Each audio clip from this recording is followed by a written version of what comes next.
For aspiring filmmakers, watching great movies can be both inspiring and kind of depressing. I mean, how am I going to make something as good as The Godfather or Dunkirk? How am I ever going to write something as good as Pulp Fiction or Parasite? So today, I want to compile a list of low-budget and debut movies by famous directors that I would recommend to aspiring filmmakers. While these films are rougher and unpolished compared to their best movies, you can see flashes of brilliance from them. They can also teach us a lot of lessons on what to focus on while making a low-budget and first-time movie. Film number 1, Bottle Rocket by Wes Anderson, both the black and white short film and the 1996 feature film. These two are a great example of how a movie works on different budgets. You can see how he had to sacrifice some of his ideas in the short film, but also was able to capture a lot of what he wanted and still created a distinct style. He also leans into the writing with Owen Wilson and creates this unusual but very likable character. God damn it! You're not paying attention if you're messing around with the gun. Now quit! Anthony, just keep the gun on the table. I can't focus unless the gun is on the table. Writing for the strengths of the actors allows the characters to really shine in the film. If you switched Owen and Luke's roles, I don't think the movie would have been as good. That really highlights how they really worked for the actors' strengths to make the movie shine. Film number 2, Swingers, the 1996 film by Jon Favreau. This is another great example of writing for specific actors in mind. Favreau was already friends with Vince Vaughn and wrote to his strengths. Vince Vaughn is famous, or infamous at this point, for his fast-paced style comedy. Are they talking enough? Am I interested? I'm not really interested. Should I play like I'm interested, but I'm not that interested, but I think she might be interested, but do I want to be interested? But now she's not interested. So now all of a sudden I'm starting to get interested. And when am I supposed to kiss her? Do I have to wait for the door? Because then it's awkward. It's like, well, good night. Do you do like the ass out hug? Where you hug each other like this and the ass sticks out because you're trying not to get too close? You just go right in and kiss them on the lips. However, Swingers was made before this really peaked with movies like Wedding Crashers and The Breakup. Favreau played to his own strengths, as well as Vince Vaughn's, and this created this really funny and compelling dialogue that feels like two friends just hanging out. You asked me what I was thinking about. What do you want me to do, lie? You didn't have to get into it, baby. Sorry about interrupting you guys. Oh, don't worry about it, Mike. I just want you to have a good time, that's all. But Colby, I hear you saying, Swinger clearly has way too many characters and locations. Plus, I don't have any actor friends. There's no way I can make a film like that. Don't worry, I hear ya. So for film number 3, I want to recommend Taika Waititi's 2004 short film, 2 Cars, 1 Night. Taika's writing focuses on the lives of 2 children in rural New Zealand. Taika's writing here is so good, and he's able to capture his unique perspective and sense of humor in just 10 minutes and 1 location. Hey, don't look over here! Your ugly face might damage my paint rack!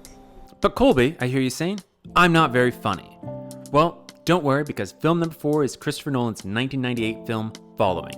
Instead of basing his film around characters and dialogue, Nolan focuses on an intricate plot and thrilling pacing.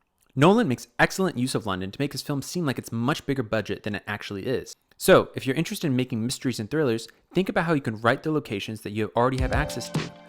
He also uses a much better camera to shoot the opening shot, so it looks incredibly professional and gets you hooked, before he has to switch to the cheaper camera. In this film, you can see Christopher Nolan's first iteration of non-linear storytelling.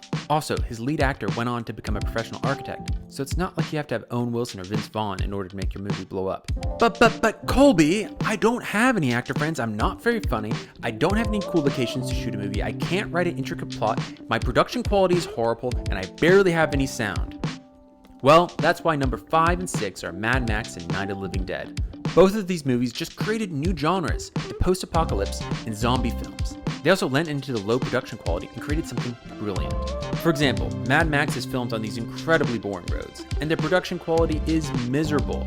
You can barely hear the dialogue at all. So instead of ignoring that, they decide to create a world that just everything looks a bit bad. It's the apocalypse, baby. And they bring you awesome stunts, cool costumes, and a 23-year-old Mel Gibson who has seen some shit. Seriously, he's so committed into this that you, the audience, really believe that he lives in this world. And that's what makes this movie so cool. All of these actors are really playing as if they're in the apocalypse. So despite the production quality, it's a really, really cool film. The 1968 Night of the Living Dead is filmed in black and white, and most of it takes place in one old house. Plus, there are a lot of scenes at night, so it's really difficult to tell what's going on. So George Romero uses that to his advantage. Instead of seeing a yard full of people with silly makeup on, we instead see an army of undead people.